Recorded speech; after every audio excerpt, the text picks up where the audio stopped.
And so we will start with your presentation, Anna. You will have something like 40 minutes, 45 minutes to present your work and your perspectives. And after that, we will discuss with the jury. Okay. So good morning, ladies and gentlemen.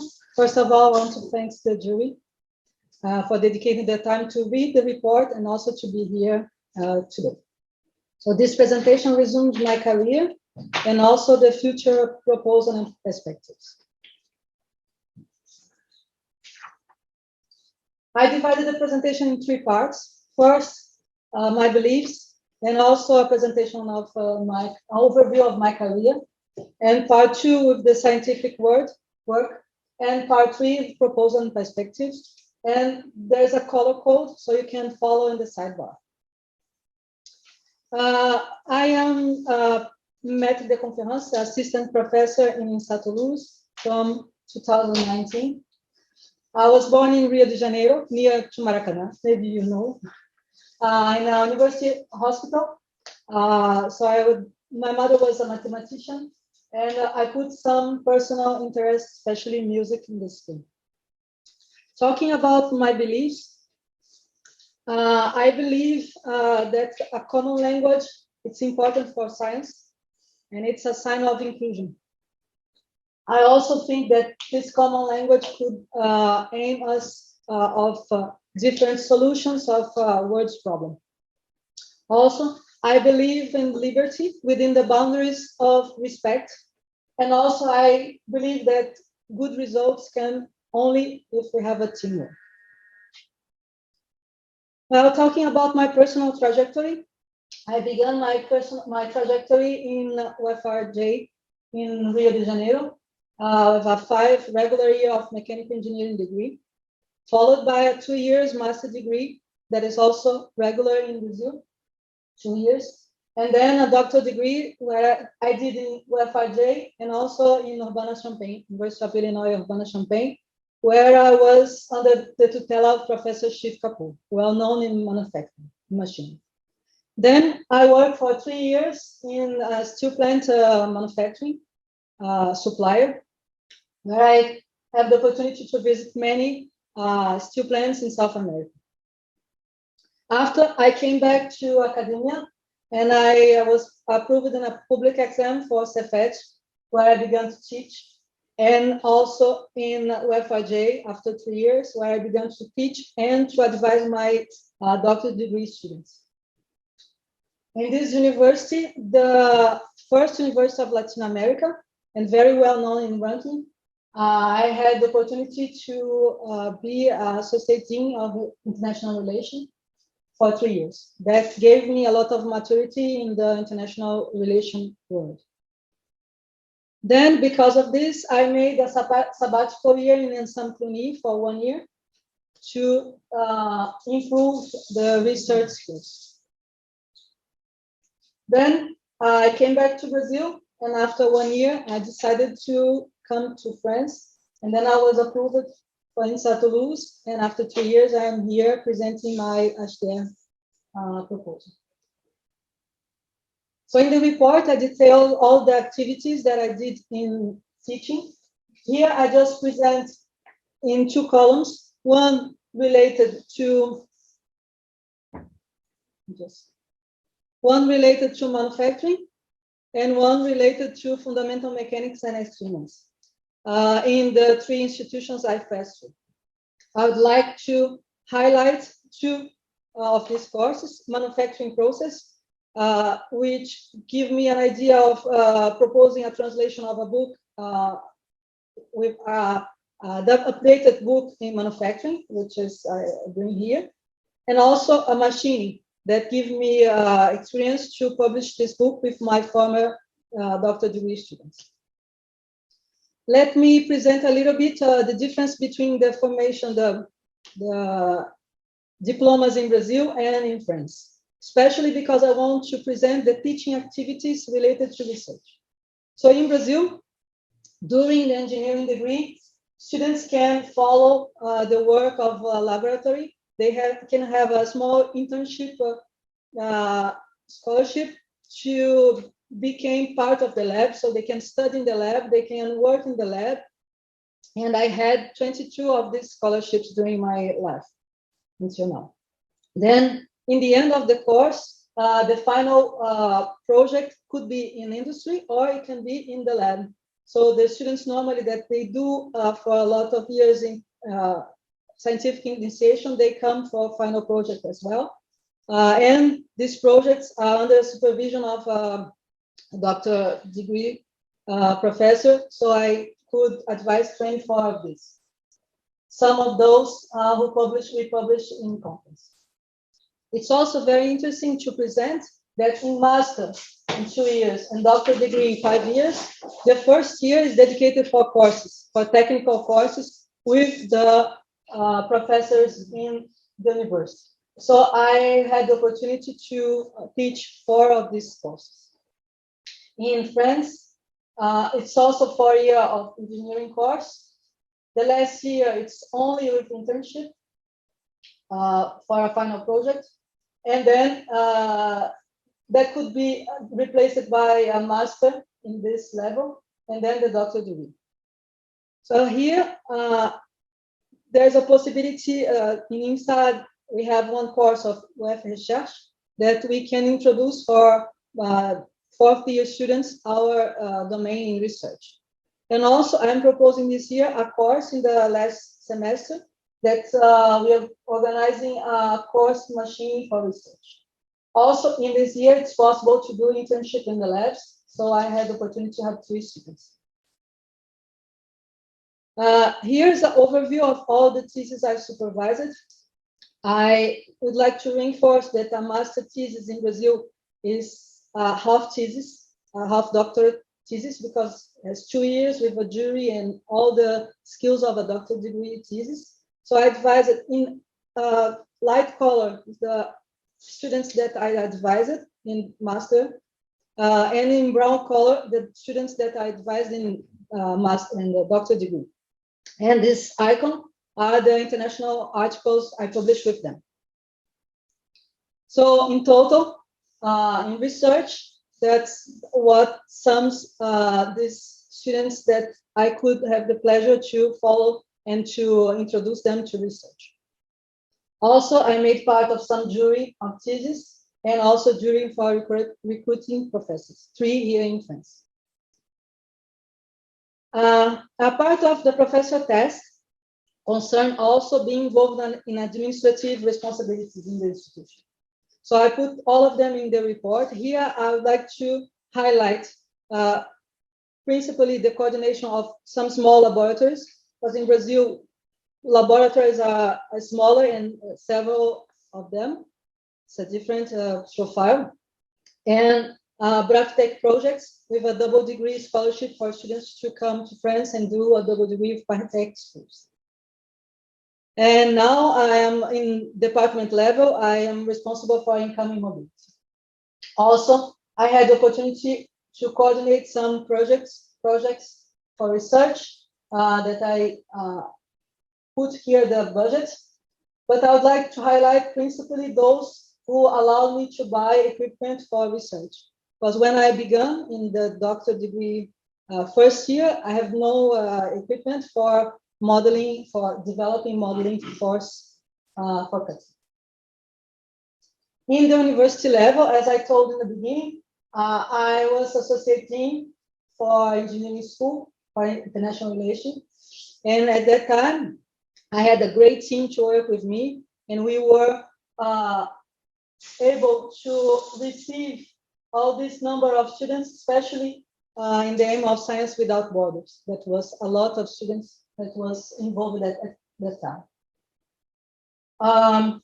Also, this experience led me a lot of maturity, and I could participate of some councils and some evaluation committee. Recently, I participate on the administrative council in INSA that also leads me to understand more the university, the institution in France. To conclude this first part, I put in the screen some metrics of research. So I published around 100 articles with a H index of 11, and some conference. Talking about conference, I participate of the organization of some conference, and especially now, COBEF in Brazil 2023, at distance, and ESAFOM for 24. I participate of some conference in roundtables and plenary speaker, and international relation events. So let's pass to part 2, scientific work. As an introduction of part 2, I would like to highlight that the phenomena of machining is a complex phenomena with a high strain rate, high temperature in a very small part of the workpiece with a very complex tribologic behavior. So we can see in this video, these two videos, the location where the high strain is achieved. And here in the vibration assisted drilling, we can see the complexity of this behavior under the tube. Also, today is the era of Industry 4.0, so we have to combine this behavior with the optimization of workpiece design, optimization of manufacturing and management. So for machining, we have to choose some materials, and mainly I choose the low machinability materials. We can see the differences and the common aspects between aerospace manufacturing and medical manufacturing. In both, we have a mechanical strain relation to weight ratio that should be high, and also should be submitted to fatigue resistance in different frequencies, but all of them should be resistant. Also, reliability should be high, so we have no ways of monitoring continuously. Part of the corrosion that also could be found in bones for implants, we have biocompatibility in this part. So this leads us to some common materials. So we have in both columns titanium alloy, stainless steel, and composites, especially pink. Taking into account all the publications I had, we can see what are the materials I've worked with, and these 40% are articles with simulation or with women in fund manufacturing, other type of publications. Let's take an overview of the scientific approach. Here, in this graphic, we can see that in the approach I have done, I connect local variables to global variables. For example, strain, stress, temperature, wear, and material condition in the local part of the cutting tool should be transformed in the machine variables, force, torque, power, etc. And now with Industry 4.0 is the variables we can measure. So for this connection, we have different type of models, empirical, analytical, etc. And I choose mechanistic models for my research because they are more close to the reality. As it's a complex process to analyze, this calibration of specific forces and modeling chip tool geometry, it's closer. So a list of the main researchers that began one of these models, and an overview of how we analyze the process. So here is the surface of the cutting tool. So we analyze the material that is here over this surface, and that we call ship load, that I'll talk ship load all around all over the presentation. And here some characteristics of monitoring, online monitoring and offline measurements, for example, tool wear and damage in the workpiece, residual stress, and etc. So how it works, the mechanistic model? We have a tool geometry. We analyze the cutting edge by discretization. We analyze the relation between geometry and the trajectory with the kinematics. Then we analyze the chip geometry and the cutting condition. Then we need a specific cutting coefficient that should come or from a database, or it's data-driven, taken from the global variables, and the integration to calculate this global, to predict these global values. And after this, we can do the analysis of the project, that process, or online or offline.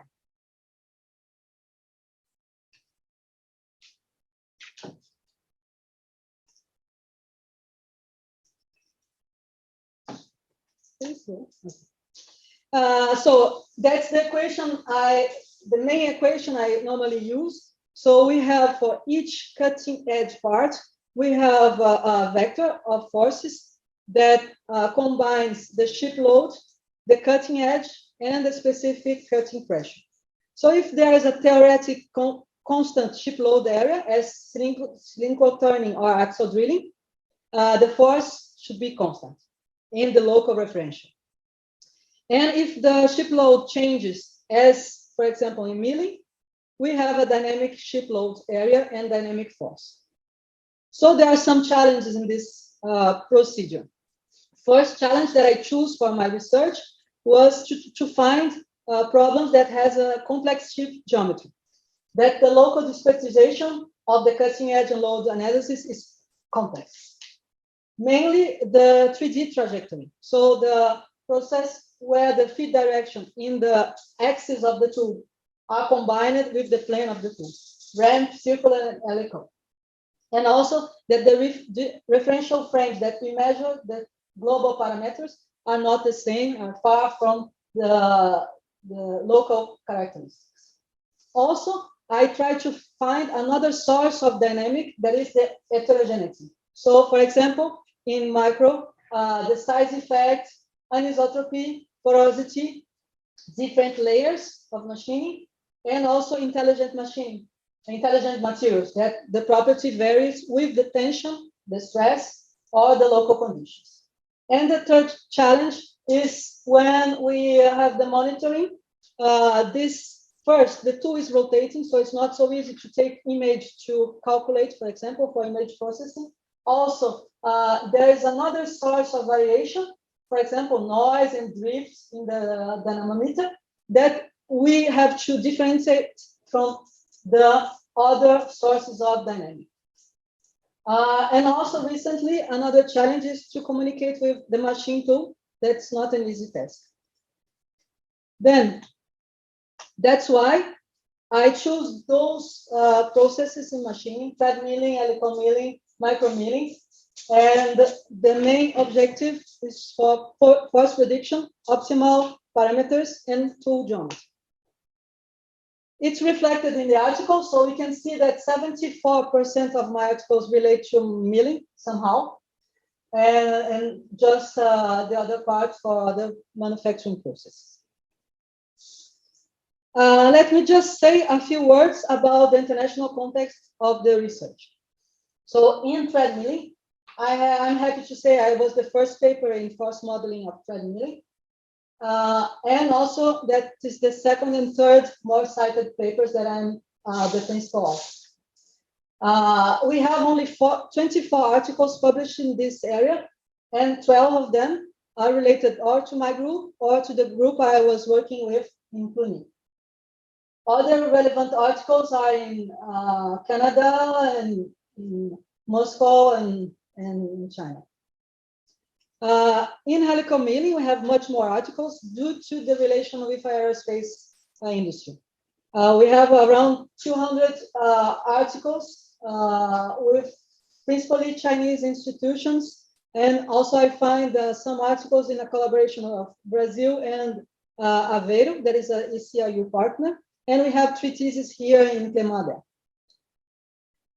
In micromilling, when I was working with Shiv Kapoor, I was able to participate of the first conference on micromilling, and it was in 2000. So only after that we begin really researching machine.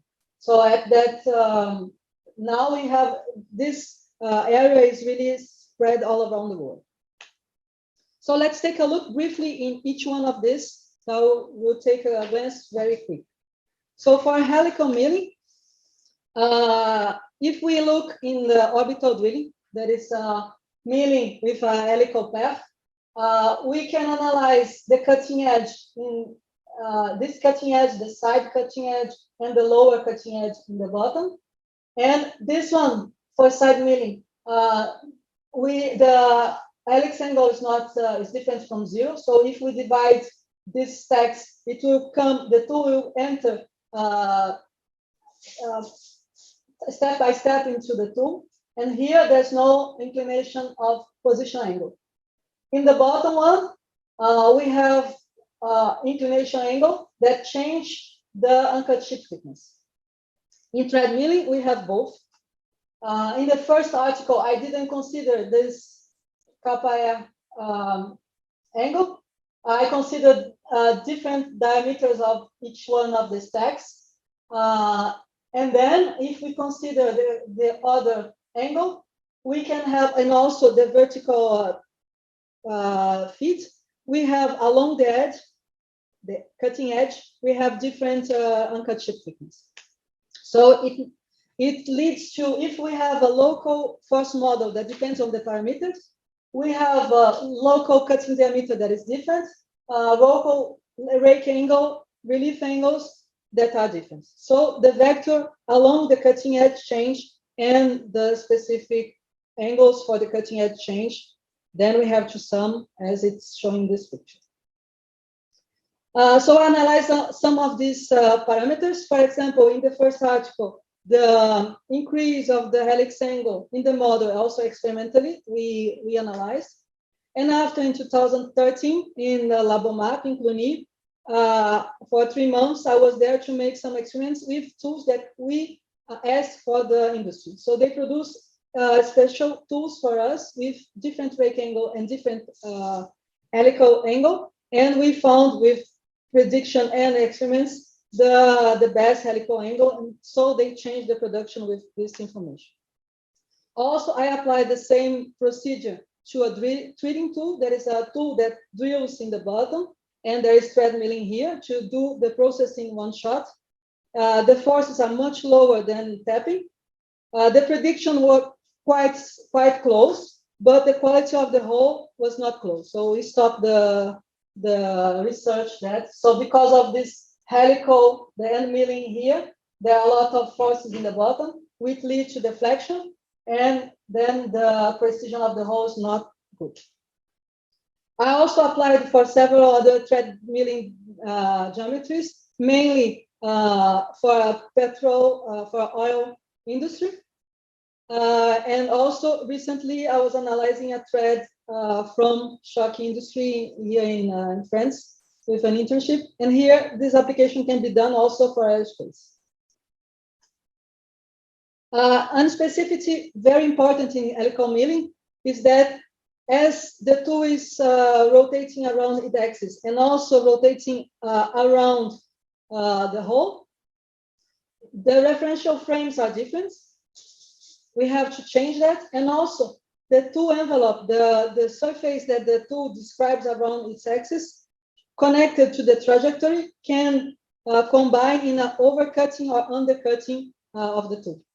Also, before doing the trajectory for doing the thread around this hole, we have to enter the tool inside the hole and inside the lateral part. So we have some strategies. And then we have to study these strategies in order to have a precise model. We can also add runout to this analysis. So one of the work I did was to make this analysis in small diameter. In small diameter, if we have a big tool to have more stiffness, the tool will be more strong. It will be very close, one diameter to the other. So when these two diameters are close, the tool and the hole, we have very low efficiency for the cooling and also the chip removal. Also, any tool deflection will affect the procedure. And also, if the tool breaks, it will stuck in the hole. That's why I analyze the penetration strategy. I analyze the material removed during penetration. You can see that in the first, of course, it will go up, but in the first thread, it takes already a lot of the material that should be removed. Then, after it turns around the hole, this part will be affected for the penetration. So this changed the force. Then here we can see the entering of the tool, the helical path, and the part affected. And if we analyze this force with the stiffness, we can see the deflection of the tool along the hole. Then we can see there's a lot. And the analysis of the thread shows us that the last thread is not useful. So we have to adapt this to make a better machine. Also, I just highlight some of the materials I've worked with. Nickel titanium materials, it's important to analyze the cutting because as they change with temperature and with stress, for example, if we do the same thread as we were supposed to do in stainless steel, this is the profile that we obtain. On the other hand, if we adapt, then we can have a proper thread milling profile. So I analyze also very quickly bones and bone-like material for thread milling, and some other materials for milling that I would like to present here. There was a PCD tool in the titanium workpiece for high feed milling, and also in Cornell one analysis of the residual stress and the impact of the force on the forces. Talking about material, now I am advising doctoral degree students in orbital drilling here in the laboratory that I'm working for material identification. So that's a helical path process that has an objective of identifying if we are cutting, for example, titanium and aluminum. And because we do this process to do in only a single tool and with only one process, so one shot. The forces are lower, but we have some challenge. For example, improve the hole quality and to reduce burst. So first, we analyze with an internship the data from axial drilling, pure axial drilling with two materials, and we can see that we can identify two materials by this that we call identification map that we proposed. And now he's developing this for circular milling and next step for helical milling. And we can see that we can separate both materials, and after we can identify the materials using this data. Let's talk a little bit of micromilling. What's different in micromilling? Now we have an uncut chip thickness that cannot be approximated by Martellotti equation. So we have to add another parcel here. But mainly we have flowing effect. Flowing effect, it's the mode of cutting that doesn't really shear, but just make kind of a plastic deformation. And it happens when the uncut chip thickness is below this limit that we can have with nano scratch test.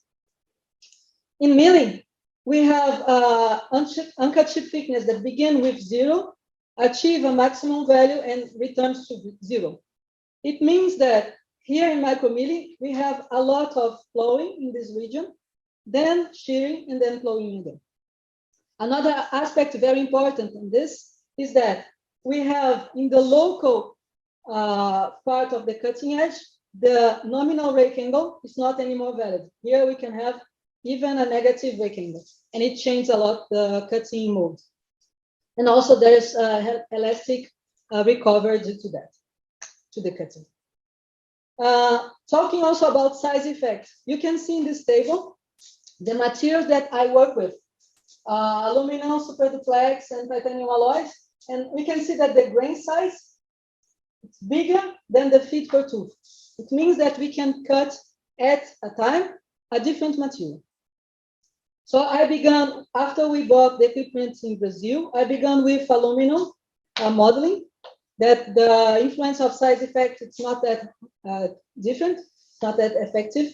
Then I choose a material that has different two grains with different hardness to compare. And then the last work that I did was to compare titanium alloy in 4 different types of bulk process. And that are some results of this thesis. So first, this one, we can see a schema of the grain size and the two contact area.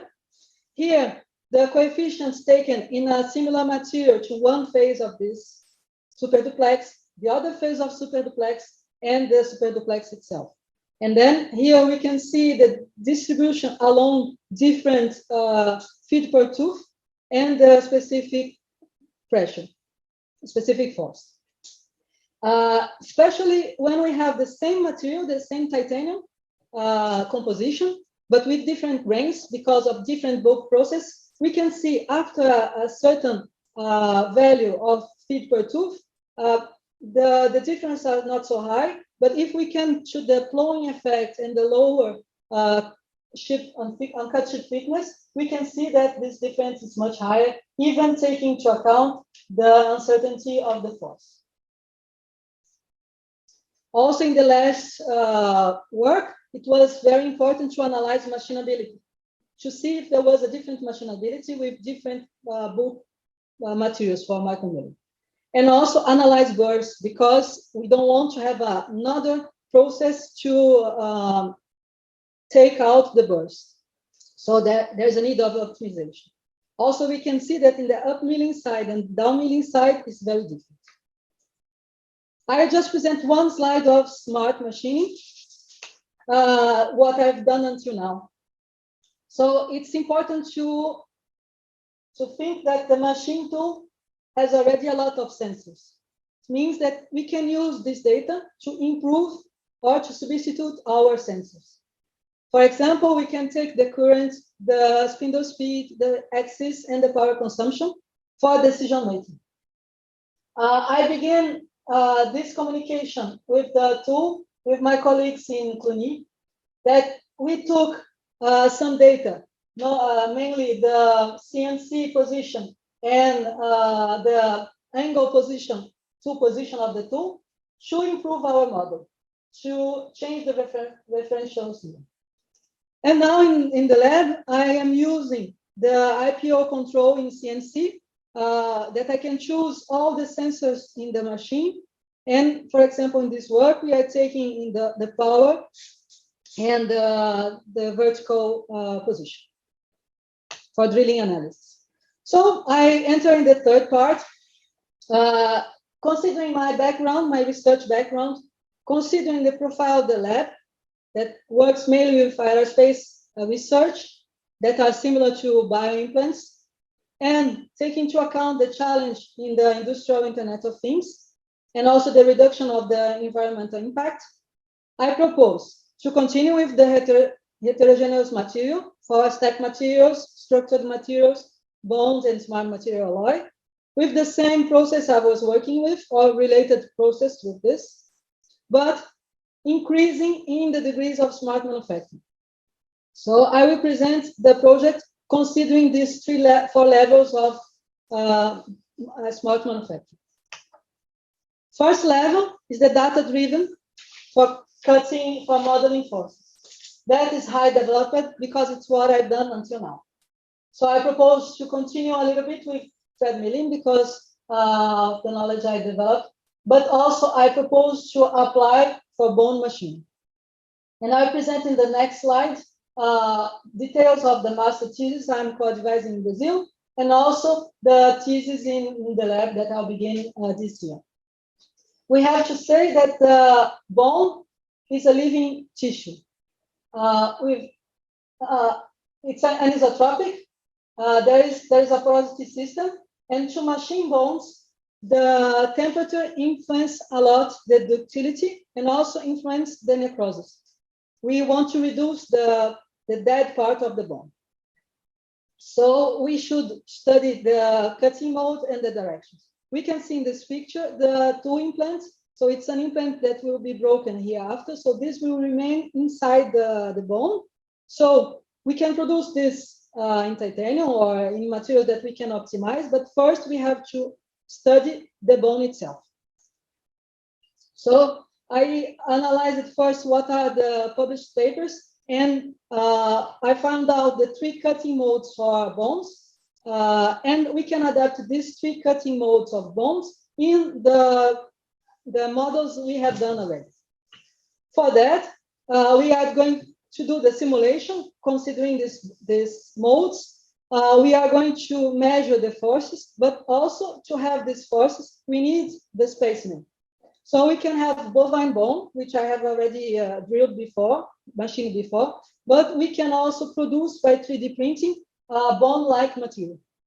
That's what the students in Brazil is beginning to do with polylactic acid, with carbonate hydroxyapatite to mimetize this architecture. And also with bovine bones, we can analyze the bone necrosis. In the second degree, for parameters identification, I propose to take back the micromilling process because we have a lot of 3D printed structures nowadays. That, for example, I'm beginning to work inside the lab with my colleagues Marinique and Perrier for 3D printing architecture simulation. And also, with a collaboration in Brazil, I received some nickel titanium workpiece that the students in the UFRJ, in the 4th year of the INSA, were analyzing. So we did this micromilling in the lab, and we have some results, although the machine tool is not so precise, and we don't have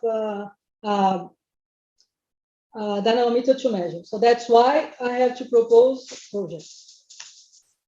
In the 3rd level of the smart machining step, real-time monitoring. So the doctor degree I'm devising right now with Pierre Lagarrigue here in the laboratory, and also collaboration with a colleague in Brazil that he came for a visiting professor month here last year, and we are developing this collaboration that we already published 2 articles in conference this year, and we are submitting for a journal. So we analyze the Z displacement and the power, and after a model analysis inside PLC that we can add inside the PLC, we can identify faults using real-time data.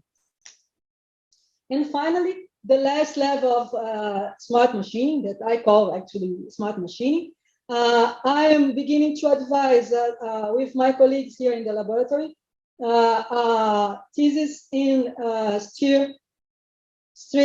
friction stir riveting. That my part in this collaboration, this thesis, is actually the machine tool communication.